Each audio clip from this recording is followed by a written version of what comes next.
Hi YouTube, it's Kathy, and this is my weekly entertainment wrap-up for July 21st through 27th. This week I read 7 books, I watched 3 shows, I watched 1 movie, and I listened to 5 audiobooks. Which means this must be the last day of the reading rush, and yes it is. If you've been here for a while, you know I have a slight glitch when it comes to readathons that start on a Monday because my reading weeks start on Sunday, so I just end those readathons a day early, and that's what I did. I still read 10 things, so good enough. Let's start off with the physical book I finished right before the reading rush, and that was The Nowhere Girls by Amy Reed. I buddy read this with Melanie from Mel to the Any, and we both absolutely adored it. Which came as no surprise because we tend to adore this type of book. The Nowhere Girls centers around a small town of girls, but within that small town it mostly centers around 3 different girls who are kind of outcasts in their school. One girl just moved there so has no idea the horrible thing that happened last year. Another has Asperger's and likes to keep to herself, but the one friend she can't shake is the 3rd character, who is a lesbian and has a large extended Mexican-American family that she has many obligations towards. It turns out the previous school year a girl accused 3 of the boys at their school of raping her, and she was basically laughed out of town.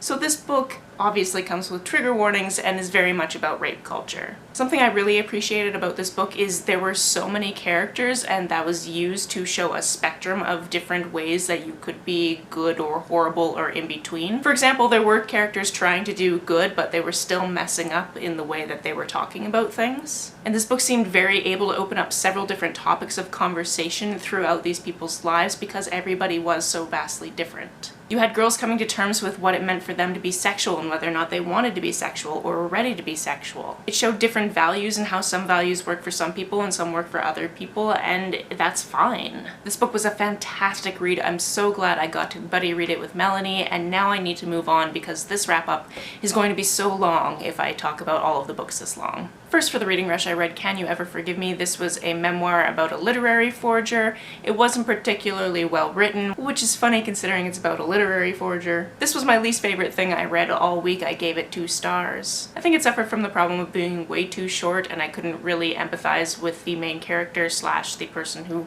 did all of these forgeries. And this is one of those rare cases where I'm pretty sure that the movie is going to be better than the book. After that, I read Heavy Vinyl. This is a graphic novel about these people that work in a record store, but then also something else they do together. I do not want to wreck it for you, but it is a lot of fun. It's set in the 90s, there's tons of musical references, so if that is your thing, there you go. It's queer, it's delightful, the girls kick ass, what more can I say? Next, I finished Artificial Condition by Martha Wells. This is the 2nd in the Murderbot Diaries, and it's fantastic. This is a quartet of novellas, but from my understanding there's going to be full-length novels after this, and I am excited because this main character is really fun. This character really opens up what it means to be human and letting people into your life, and also I just love Murderbot because Murderbot just wants to sit around watching their stories all the time and can relate. After that, I read the entirety of Honor Girl by Maggie Thrash in my bathtub. This is a graphic memoir about her time at summer camp. The story is just smothered in her learning that she liked girls and also Backstreet Boy culture. It's a true coming-of-age story, and I've never seen something quite like it, so I very much enjoyed it. After that, I read an ebook of the Remaking of Corbyn Whale. This was fantastic.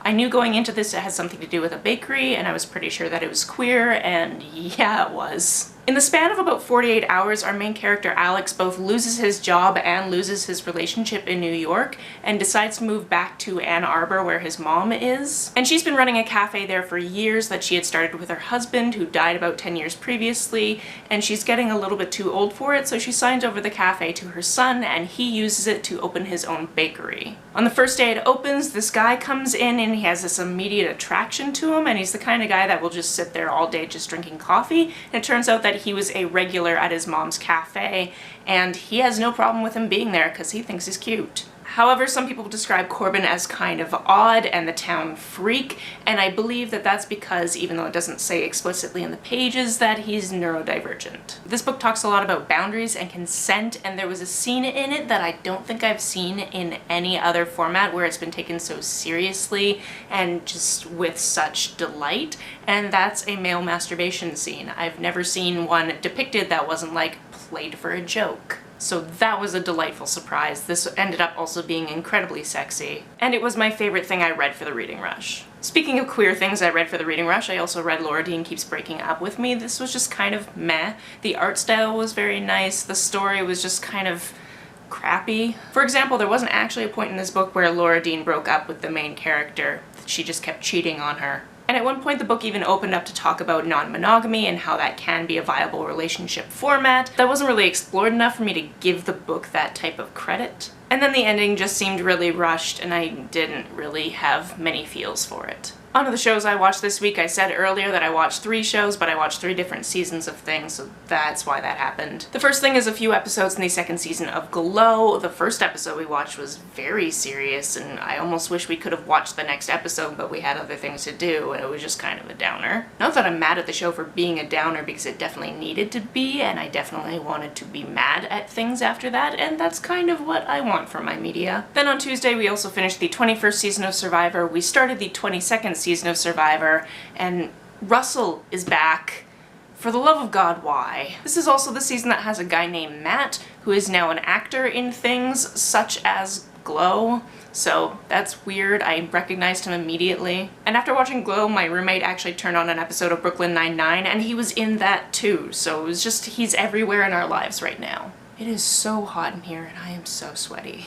The movie I watched this week was The Hate You Give as part of the Read and Watch a Movie Adaptation Challenge for the Reading Rush. I had never seen the movie before, although I had read the book before, so listening to it as an audiobook was a reread. I'm just going to talk about the movie and the book together, even though they are very different things. In fact, it was fun to sit down and watch the movie with my friend who had already read the book, so I wasn't wrecking anything, and just go, this is different, and this is different, and this is different, because it was so fresh in my mind because I had just finished the audiobook. When I read this book in 2017, it was a 5-star read for me. It's a 5-star read for me again. The audiobook narrator is absolutely fantastic. And after we finished the movie, I let my friend know about how they had to replace the character of Chris after they had filmed the entire movie because the actor ended up doing something super racist. So they had to bring in KJ Apa and they had to reshoot literally every scene that had Chris in it. I thought this was a great adaptation. I'm not one of those people that gets mad when they change things, like they cut a whole storyline.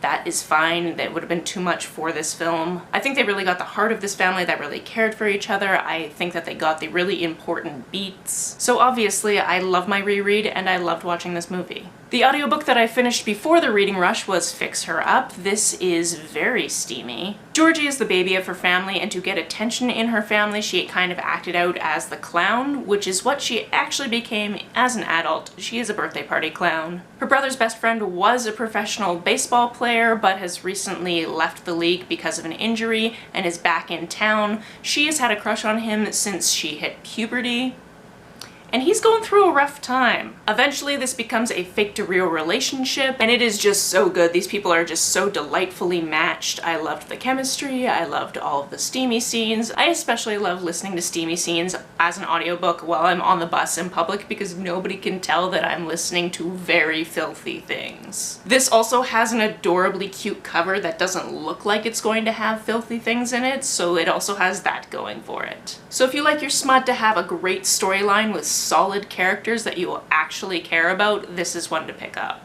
After listening to The Hate You Give, I listened to the first 3 books in the Bunnicula series. That word is still really difficult for me. I kept saying it wrong in my vlog and whatever, it's just funny. So I listened to Bunnicula Holiday Inn and the Celery Stalks at Midnight. These are all books that are narrated by a dog. He lives in a family with a dad, a mom, and 2 little boys, and then there's also Chester, who is a cat, and now Bunnicula, who is a bunny, that Chester is convinced is a vampire. And then by the time we get to the Celery Stalks at Midnight, we also have Howe as a new addition to their family.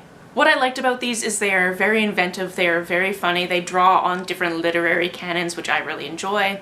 Obviously, these books are around 30 years old, so there are things in them that would just not be appropriate to put in a book today. Like, for example, at one point they were talking about gypsies, and I was like, that's not what they're called. Also in the second book, there was this whole, like, man wants to murder his wife plot line that was just, like, so awkward for a middle grade book. But all of that aside, the narrator did a really good job of giving all of these different characters great voices, and it was just something really fun to listen to. I also vlogged my week of reading, so if you missed that, I'll link it above and down below. Definitely go check it out. I do lots of walk and talking, and you don't even see my bathroom until the 3rd day, which is just weird. That's it for this week. If you've read, watched, or listened to any of these, let me know about it down in the comments below. On the way down to the comments, if you hit that subscribe button, that would be very nice of you. you. You can like and share this as you see fit, and I will see you very soon.